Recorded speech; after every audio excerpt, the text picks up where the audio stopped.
Hello दोस्तों, मैं दिनेश कुमार। आप देख रहे हैं YouTube channel KS coaching centre से 10th क्लास के फिर से एक नए क्वेश्चन के साथ और विशेष क्वेश्चन के साथ जो एग्जाम में आने वाले क्वेश्चनों के साथ।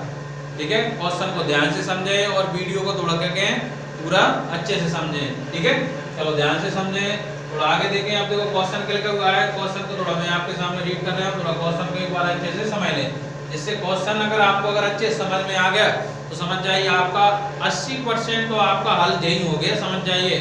क्योंकि क्वेश्चन अगर समझ में नहीं आए तो आगे का अपन कुछ भी नहीं कर सकते उसमें, क्योंकि इस तरीके के क्वेश्चनों को सॉल्व जब ही करा सकता है कि इसकी क्वेश्चन को आपको सही से जानकारी आपके पास, ठीक है वो। ठीक है, चलो क्वेश्चन के लिखा हुआ है कि इसमें लिखा हुआ है एक आयताकार खेत। तो समझ जाइए, सबसे पहले अपन बात करते हैं आयताकार की।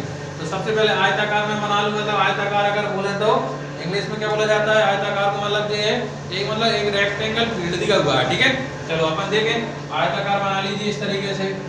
चलो मैंने देखो आयताकार एक बना ली थी इस तरीके से।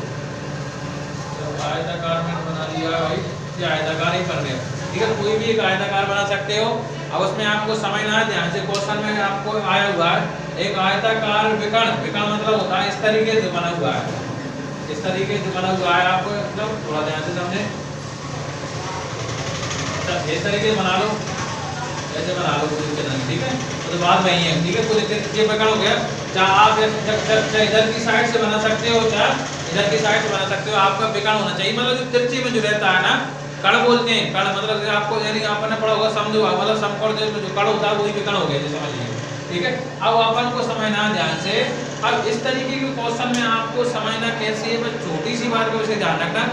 सबसे पहले आप इसमें देखें क्वेश्चन में क्या आया हुआ था। आप बिल्कुल बस ज्यादा टेंशन लेने की जरूरत नहीं है आपको।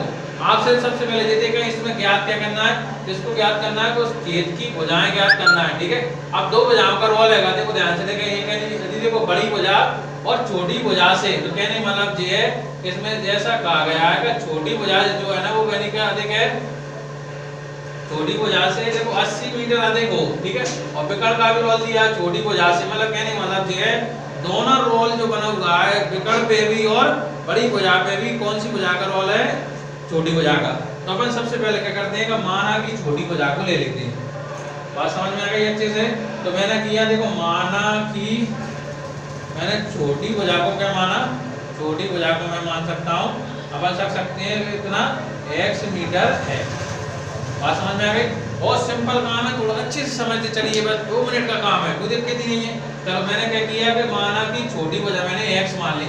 अब अपन देखो आयताकार खेत है, इसमें छोटी भुजा कौन सी हो सकती है? ज्वाली भी ले सकते हो, और आप ज्वाली कोई सी भी ले सकते हो, क्योंकि ये तो विकर्ण है, ध्यान रखना। इसमें छोटी भुजा ज्वाली भी मान सकते हो और आप ज्वाली मान सकते हो। तो मैंने अगर देखो चित्र के अनुसार अगर अपन समझे तो चित्र में क्या है, ज्वाली छोटी दिख रही है, तो मैं अगर इसको x मीटर मान लिया मैंने, ये x मीटर का हो गया मेरा। बात समझ में आ रही है? ये कितना है मेरा x मीटर? आपको अच्छे से समझे ध्यान से, लिखा हुआ है x मीटर। अब अपन को क्वेश्चन पे जाना है। अब क्वेश्चन पे जाइए, क्या लिखा हुआ है कि आयताकार विकर्ण दिया हुआ है, उसकी छोटी भुजा से, मतलब अब इसकी भुजा से समझना है, उसकी जो छोटी भुजा से यानी जो 80 मीटर अधिक लंबा है, कौन है? विकर्ण। ध्यान रखना, तो 80 मीटर लंबा मतलब कितना हो गया? जी x है, तो जो x प्लस 60 मीटर हो गया। ध्यान रखना 80 मीटर लंबा हो गया ना। अब अपन को छोटी भुजा पता नहीं है कि 2 थी कि 5 थी कि 10 थी, उससे यानी क्या कह दिया उसने, मतलब 60 मीटर क्या था वो अधिक है। तो मेरी विकर्ण कौन अधिक है? विकर्ण। तो मेरी विकर्ण मतलब ज्वाला होता है, तो 60 मीटर हो गया। आगे बात हो रही है अधिक बड़ी भुजा छोटी भुजा से, कोई बात हो गई। देखो लौट गए, अभी भी किस पे लौट के आ गया? वो छोटी भुजा पे। तो छोटी भुजा कौन सी है? x। तो जो बड़ी भुजा जो है वो कितनी मीटर अधिक है? 30। तो जो हो गया x प्लस 30 मीटर अधिक है।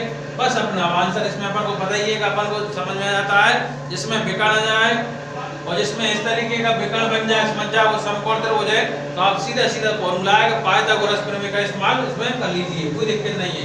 चलो ध्यान से, अब पाइथागोरस प्रमेय का फॉर्मूला क्या होता है? अपन इसको विकर्ण पढ़ लेंगे, ठीक है ना? समझ गए बात चलाने? इसमें अपन इसको क्या पढ़ेंगे अपन? और विकर्ण। चलो विकर्ण का वर्ग हो गया, विकर्ण। विकर्ण का क्या हो जाएगा? विकर्ण का स्क्वायर हो जाएगा। आप ध्यान रखना, विकर्ण मतलब क्या हो गया? बड़ी विकर्ण है, ध्यान रखना, बराबर। अब छोटी भुजा और क्या हो जाएगी? बड़ी भुजा, मतलब ये लंब और आधा दोनों। तो छोटी भुजा लिख देंगे अपन, छोटी भुजा, छोटी भुजा का स्क्वायर लिखेंगे प्लस बड़ी भुजा का स्क्वायर लिखेंगे। बड़ी भुजा का स्क्वायर हो गया। समझ रहे हो? देखो बड़ी भुजा छोटी भुजा, बड़ी भुजा मतलब ये लंब और आधार, नहीं पाइथागोरस प्रमेय, ये ध्यान रखना, यहाँ पर को सोचो। यानी देखो बड़ी विकर्ण कितना दिया है अपने पास, x + 60 दिया है, उसका वर्ग है तो मैंने वर्ग लगा लिया, प्लस छोटी भुजा कितनी है x, तो x का तो वर्ग है ही, प्लस बड़ी भुजा कितनी है, देखो x + 30 है, उसका भी क्या हो गया अपना वर्ग हो गया। बहुत सिंपल काम है, थोड़ा अच्छे समझे ध्यान से, ठीक है। अब इसमें ध्यान से देखो, थोड़ा फिर भारी बैठो है, इसमें देखो दो बार लिखना है तो दो बार समझो, देखो x + 60 आएगा और x प्लस कितना आएगा 60 आएगा, और x का अगर वर्ग करोगे तो कितना आ गया, x का वर्ग हो गया, इसको भी दो बार लिख लो, x + 30 आएगा और x प्लस कितना आएगा 30 आएगा, ठीक है। दो बार लिख के इसको सॉल्व करो, देखो x का अपन इसमें करेंगे, x का x में किया तो कितना आ गया, x² आ गया, x का 60 में किया तो कितने हो गए 60x हो गया, ठीक है। 60 का दोबारा x में करोगे तो कितना आ गया 60x आ गया, 60 का और 60 का गुणा करोगे तो कितना आ गया, 4 का 6 से कर लो, 4 का 36 तो 0 ऐसा कैसा बराबर है, बराबर, इधर की साइड आ जाओ, x की घात 2, अब x का x में किया तो x², x का 30 में किया तो कितना आ गया 30x आ गया, 30 का दोबारा से x में करोगे तो कितना आ गया 30x दोबारा से आ गया, और 30 और 30 में किया तो कितना आ गया 900 आ गया। बहुत सिंपल काम है, थोड़ा ब्रैकेट थोड़ा ऊपर थोड़ा अच्छे समझ के करना है, समझ में नहीं आएगा तो आपको फिर क्या होगी मिस्टेक होगी, ध्यान से देखना, ठीक है। चलो ध्यान से देखते चलो, x की घात 2 प्लस 60 और 60 को मैंने प्लस किया तो बन गया मेरा 120x प्लस कितना मेरा 3600, इधर आ जाइए, x और x को ले लिए तो कितना हो गया मेरा 2x² प्लस 30 और 30 कितना हो गया मेरा 60x हो गया, प्लस कितना आ जाएगा मेरा 900 हो जाएगा। बस इधर हिस्से को उधर ले जाओ, बहुत सिंपल काम। सबसे पहले इसको लिख लो, कितना है देखो 2x की घात 2 है प्लस कितना है मेरा 60x है प्लस कितना है 9x है, इसको उधर पहुंचाओ, माइनस का ये भी प्लस का कितना हो गया माइनस का 120x हो गया, और प्लस के उधर गए तो इसको गए माइनस के 3600 हो गया, ठीक है। बराबर में क्या लग जाएगा मेरा 0 लग जाएगा। बस इस तरीके से आपको क्या करना है, इसको सॉल्व कर लेना है, ठीक है। चलो देखो 2x में से देखो 1x उसके काम किया तो कितना बच गया 1x उसके बच गया, ध्यान से देखो ये 60x है, ये माइनस के और ये प्लस के 120, माइनस प्लस का हो गया माइनस 120 में 60 कम करोगे तो कितना बचेगा अपना माइनस का 60x बच गया। अब देखो माइनस के 36, देखो प्लस के 9 तो माइनस प्लस माइनस 36 में 9 कम करते तो माइनस के कितने बचने चाहिए, तो 0 तो ऐसा क्या था 16 में से 9 कितने बच गए 7, और कितना बचेगा तो 1 मीटर बोल के कितना बच गया 2700 बच गए, ठीक है।